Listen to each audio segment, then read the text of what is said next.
Y ahora regresamos aquí, a nuestro país, en relación a otro muy importante, que es el caminito final para muchos que está siguiendo la iniciativa de reforma eléctrica que somete el presidente de la República al Congreso de la Unión.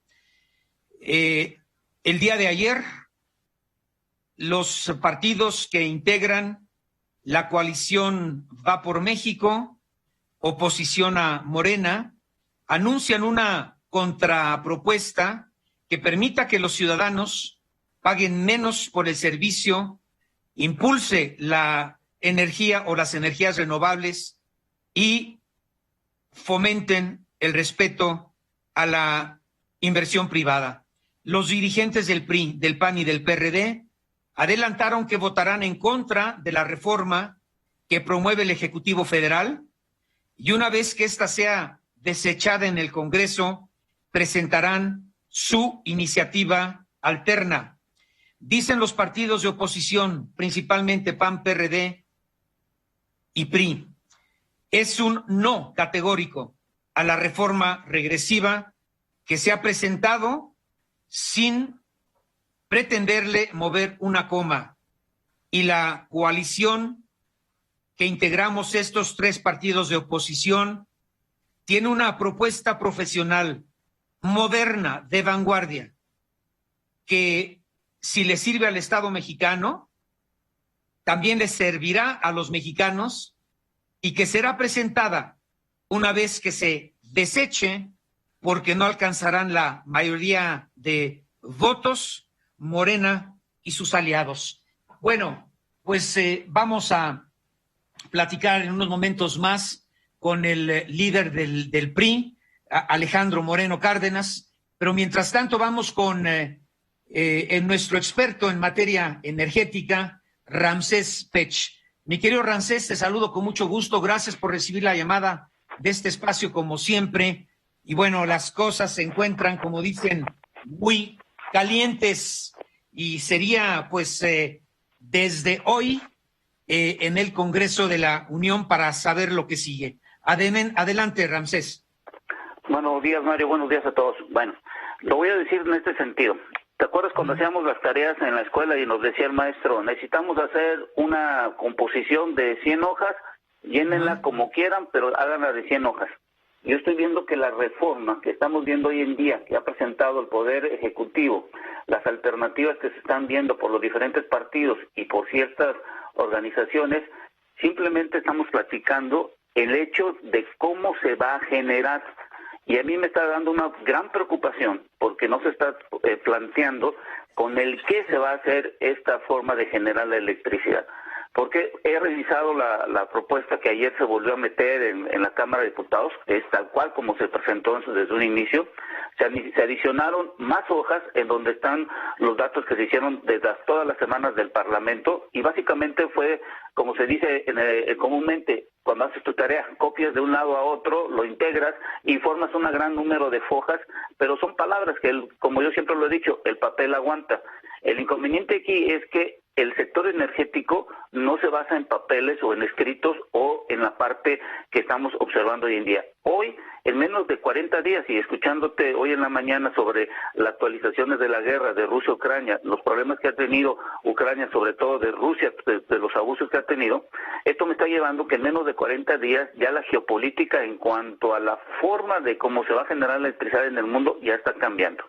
Estados Unidos ya está radicalizando en el sentido de tener una transición más rápida hacia energías eólica, solar y sobre todo dar un programa sobre todo para tener y ser autosuficiente en tierras raras para tener y construir sus propias baterías.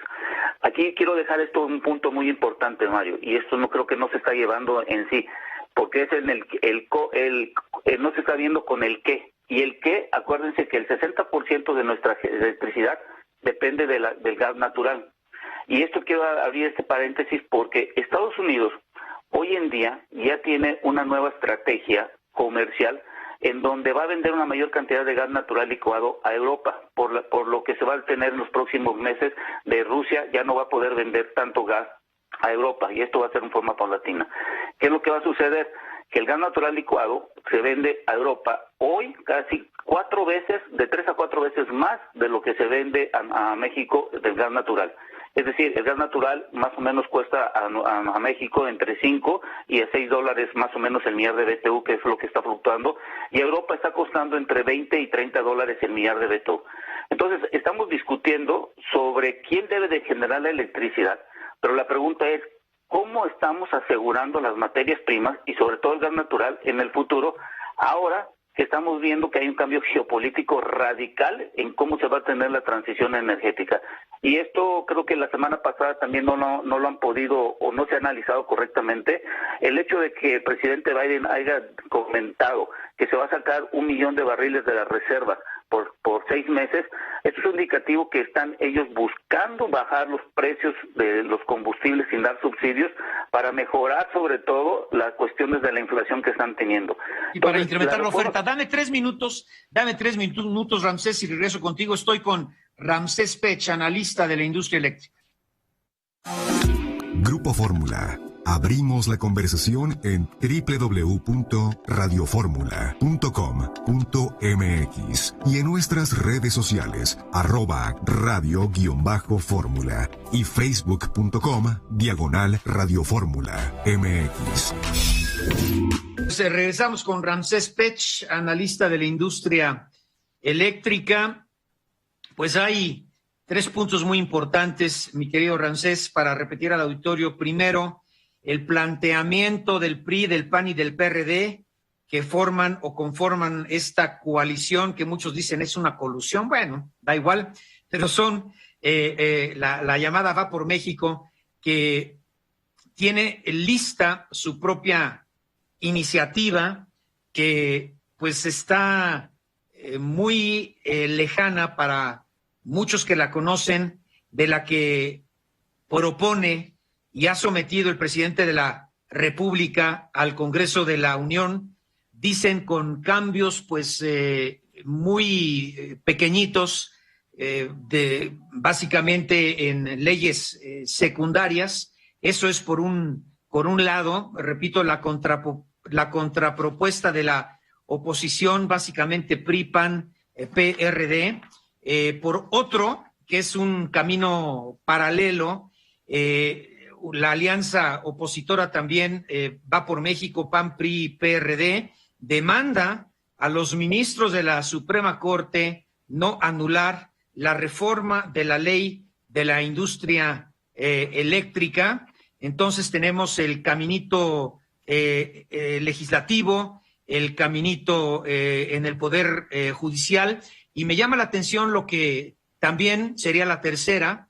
Destaca hoy el periódico Reforma en su primera plana, en donde dice que posee copia de una carta enviada por la representante comercial de Estados Unidos, Catherine Tai, a la secretaria de Economía mexicana, Tatiana Cloutier, en donde se destaca el mayor riesgo ante la ley de la industria eléctrica que se discute en la Suprema Corte de Justicia de la Nación.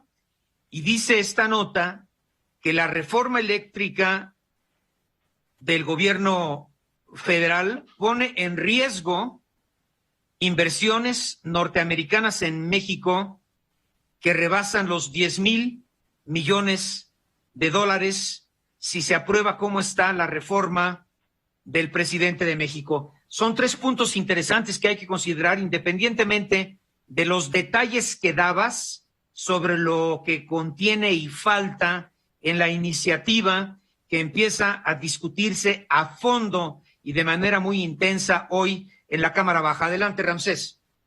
Bueno, me voy a quedar con la carta de la representante Tai. A ver, eso es muy importante porque ella las semanas pasadas también hizo ciertas declaraciones cuando tuvo una auditoría en Estados Unidos y comentó sobre los riesgos que se están teniendo, sobre los cambios estructurales que se pretenden en el sector eléctrico y sobre todo en la parte de la eliminación de la Comisión Reguladora de Energía, la Comisión Nacional de Hidrocarburos.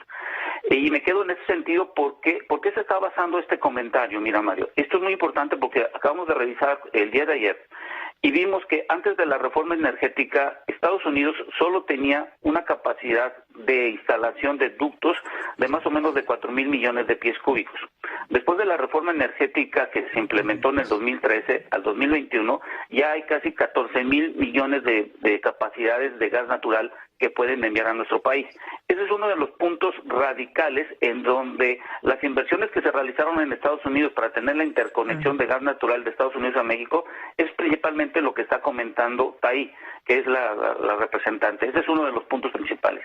El segundo punto que se está tratando es que Estados Unidos está tratando de buscar alianzas comerciales, sobre todo con el TEMEC que tenemos hoy en día y que es un tratado, como lo hemos comentado, comercial y tiene términos y condiciones, y esto se deriva principalmente porque México tiene una gran oportunidad, no solo en el sentido de hacer una transición energética, sino ser parte de la transición energética que Estados Unidos está por realizar en forma rápida y abrupta.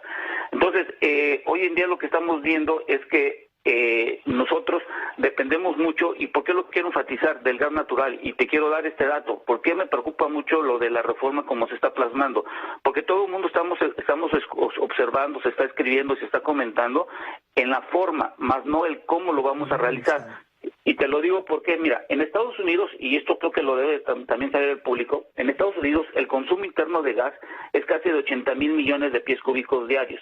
Y para producir energía ellos consumen alrededor de 27,000 millones de pies cúbicos diarios. En México nuestro consumo interno es 5,000 millones de pies cúbicos, es decir, Estados Unidos consume 16 veces más y nosotros utilizamos alrededor de 1.8 millones de pies cúbicos en forma diaria. O sea, ellos consumen 16 veces más para generar la electricidad con gas natural.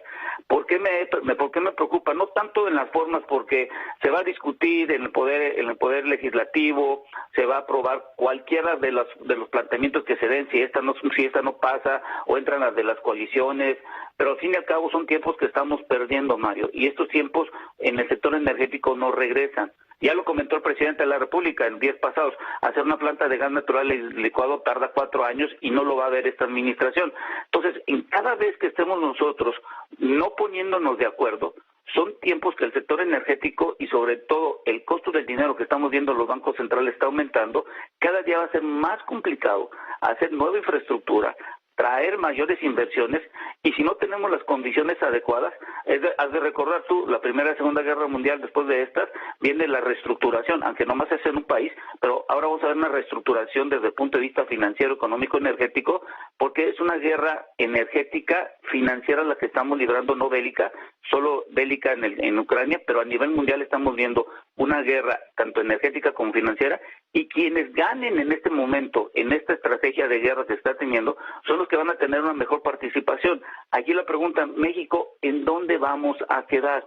Nos estamos discutiendo solo en la forma, no en el cómo para trascender en el futuro, y aquí lo que debemos hacer es, si los partidos pudieran ponerse de acuerdo, yo independientemente de lo que llegue a surgir, es ya empezar, si es que hay la discusión, empezar a planear cuál es la transición energética, no solo del sector eléctrico, sino del sector de hidrocarburos, y ver cómo nos podemos nosotros adjuntar con la nueva política de transición energética que en el mundo se está realizando, porque en menos de 40 días lo que se discutió en el poder el legislativo, los parlamentos y todo eso, te lo digo, ya quedó obsoleto, ya cambió. Es como cuando tienes un celular que lo compras en diciembre y ahorita ya salió la nueva marca y te tienes que actualizar.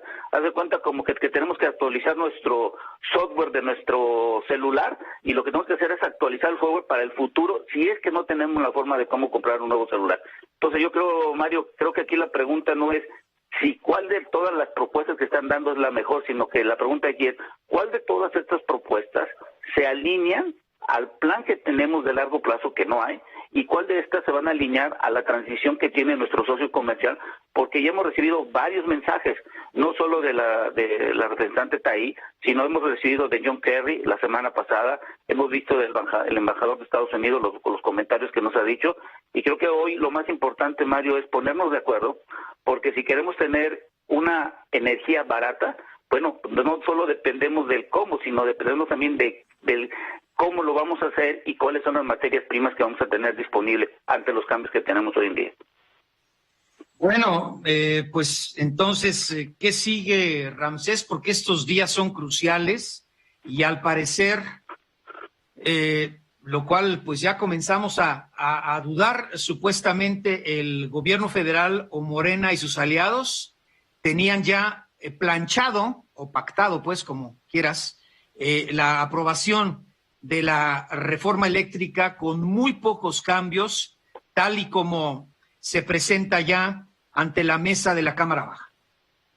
Bueno, mira, Mario, yo creo que lo importante de aquí es que independientemente si sale esta aprobación del poder, que envió el poder el poder ejecutivo y no pasa y se tiene que meter las nuevas propuestas de las alianzas, bueno, vamos a tener un tiempo más de legislativo para discutir, meterlo y todo lo demás. Es decir, todo el 2022, independientemente si llegasen a aprobar la que mandó el poder ejecutivo, pues se tiene que mandar a las cámaras de los estados y tiene que hacer su aprobación. O si no se aprueba y se meten las otras, bueno, se tiene que volver a replantear, discutir en comisiones, bueno, ya sabemos todo lo que se tiene que hacer. Es decir, el 2022 ya se volvió en un punto de discusión independientemente de las dos propuestas que se vayan a meter. Y esto, Mario, creo que es un preámbulo de lo que estamos observando, porque estoy viendo que en México estamos viendo que no nos estamos poniendo de acuerdo, y lo que estamos observando, y lo vamos a decir de esta forma, estamos teniendo una cacofonía en el sentido que no estamos armonizándonos. Y te lo digo porque revisando los precriterios de que salieron el día viernes de la Secretaría de Hacienda y Crédito Público, bueno, se confirmó que en el 2023 no vamos a dejar de exportar como nos han comentado que íbamos a dejar de exportar, vamos a seguir exportando. Todavía no podemos sacar de la ley de ingresos la venta de petróleo crudo que sustenta casi el 18% de los ingresos la parte petrolera. Entonces, con todo esto lo que te comento es lo siguiente: si la Comisión Federal de Electricidad, de acuerdo a la propuesta que está dando el Poder Ejecutivo, en el sentido... Estás abriendo la